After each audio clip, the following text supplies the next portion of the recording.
Bom, pessoal, então, retomando ao nosso estudo sobre o período regencial, nessa parte, nesse vídeo, exclusivamente nesse vídeo, eu vou tocar um pouco sobre as questões, sobre os maiores pontos de instabilidade do Império quando foi o período das revoltas regenciais, tá bom?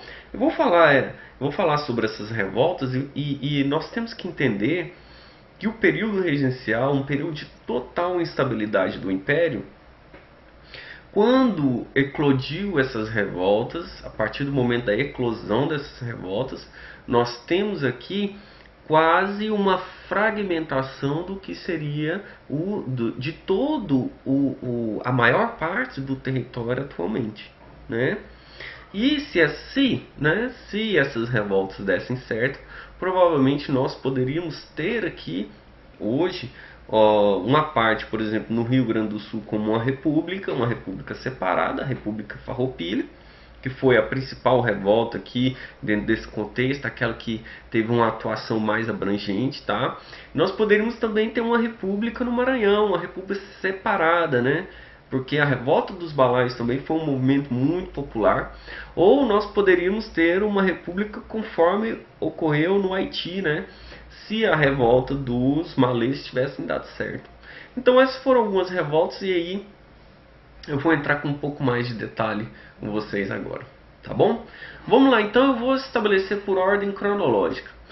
Bom, com a regência, com o ato adicional de 1834, quem já estava no comando inicialmente desse processo aqui é o governo do padre Antônio Diogo Feijó, tá?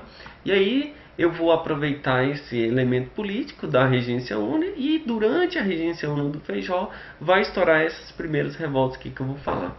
A primeira ocorreu no ano de 1835, mais precisamente em janeiro de 1835, que foi a chamada Revolta dos Malês, tá? Essa Revolta dos Malês, ela se dá, o motivo dessa revolta é muito mais pela exploração do trabalho escravo, pelo descaso, desprezo racial e principalmente pelo culto malê, tá? O culto malê é um culto, são os africanos que tinham como base religiosa a religião islâmica, tá? Então os insurgentes, os escravos, essa revolta escravista está aqui dentro do Brasil, olha só, uma revolta escravista dentro do Brasil, principalmente numa cidade que tinha o maior número de negros entre todos os territórios, que é o território de Salvador, né? Então, essa revolta promovida pelos escravos tinha como principal objetivo tomar o poder, e eles chegaram a tomar o poder em Salvador e o governo central acabou agindo rapidamente. Foi uma revolta que não durou 3 dias, tá? E aí o saldo que nós tivemos aqui foi pelo menos 50 africanos escravos mortos, tá? E muitos deles presos, inclusive a partir de março esses africanos presos acabaram sendo levados para a África em degredo, né? Foi uma punição que eles tiveram de retorno para a África, tá? Bom, também no ano de 1835, na região do Pará, vai estourar um outro movimento que é a chamada cabanagem, tá? A cabanagem ela dura do ano de 1835 e vai até o ano de 1840, portanto quase 5 anos de um movimento rebelde que vai ocorrer lá no Pará.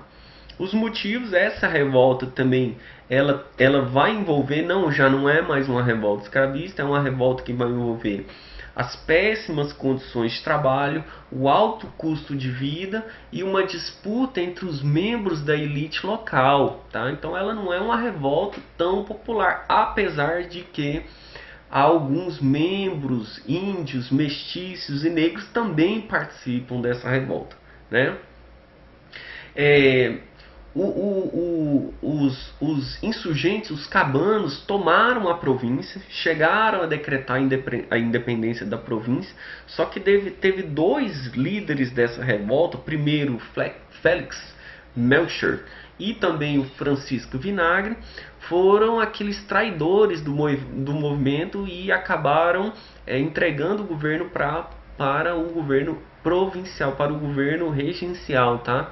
E quem vai ser o elemento popular que vai retomar a condução, o governo dos cabanos foi um piauiense, tá? De 21 anos, um cara novo, que saiu do Piauí por questões em busca de melhores condições de vida e chegou até a região do Maranhão, conhecido como Eduardo Angelim, tá? Ele teve apoio dos populares, só que vendo a situação, vendo a radicalização do movimento, o governo imperial manda uma tropa de soldados e acaba dizimando, fazendo que destruindo Belém. Cerca de 20% da população de Belém acabou sendo morta dentro do conflito, e aí entre os cabanos tem uma estimativa de 30 mil pessoas mortas por conta dessa rebelião conhecida como cabanagem no Pará, tá?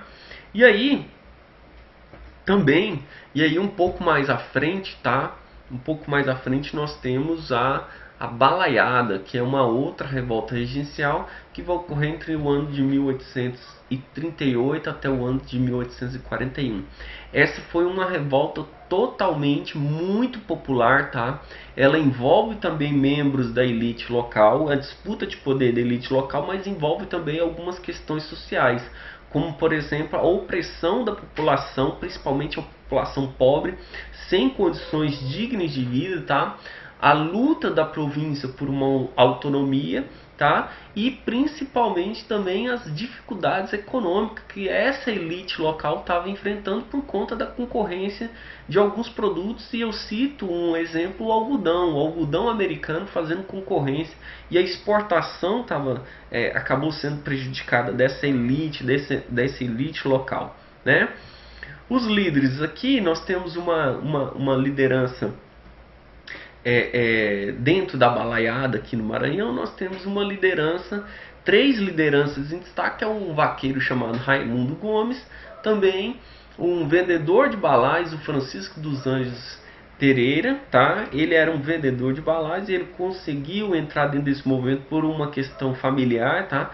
A filha dele havia sido abusada por membros da elite imperial, e aí ele veio com um projeto de vingança. E também tem uma questão social, que é a questão do negro, onde o Cosme Bento das Chagas, tá? Ele era um comandante de refugiados, tinha um quilombo que o Cosme, ele era o grande líder, tá? De mais de 3 mil soldados fugitivos, tá?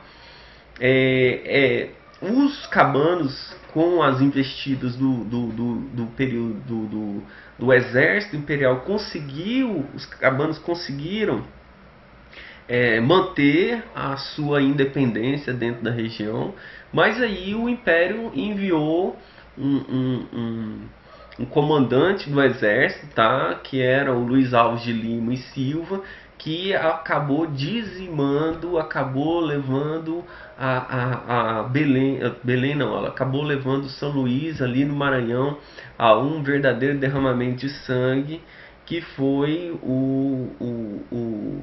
aquele cara que vai ficar conhecido como o Barão de Caxias, tá? Ele vai ganhar o título de Barão de Caxias, e há uma estimativa de cerca de 11 mil balais que morreram no conflito durante esse período, tá?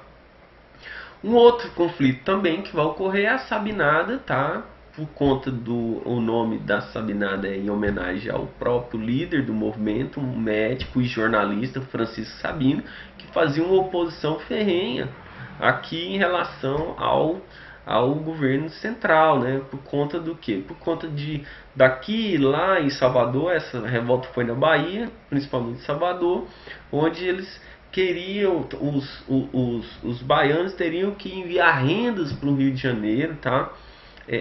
Fornecer soldados para combater a revolta farroupilha, então era obrigada a fornecer esses soldados, e uma crise de abastecimento que estava provocando a fome ali dentro da província da Bahia, né? Bom, só que esse movimento ele tem uma particularidade. O Salvador foi tomada pelos insurgentes, tá, da revolta de Francisco Sabino. Só que a independência foi decretada. Entretanto, essa independência ela seria, ela ficaria até a maioridade do imperador. Quando o imperador retomasse o trono, o movimento independente ali de Salvador, ela voltaria ao comando do governo central, que era do Império, tá? Então foi uma revolta assim, uma revolta mais elitista, comandada por um intelectual, que era um jornalista e médico da Faculdade de Medicina da Bahia, e ela teve como principal elemento uma reivindicação, tá? Então, assim, foi um movimento separatista, mas não foi tão radical como, por exemplo, a Balaiada ou a Farroupilha, que é o que nós vamos discutir agora, tá? A Guerra dos Farrapos, ou Revolução Farroupilha, ela se iniciou no dia 20 de setembro de 1835, tá? A Revolução Farroupilha, ela é um movimento genuinamente elitista, tá?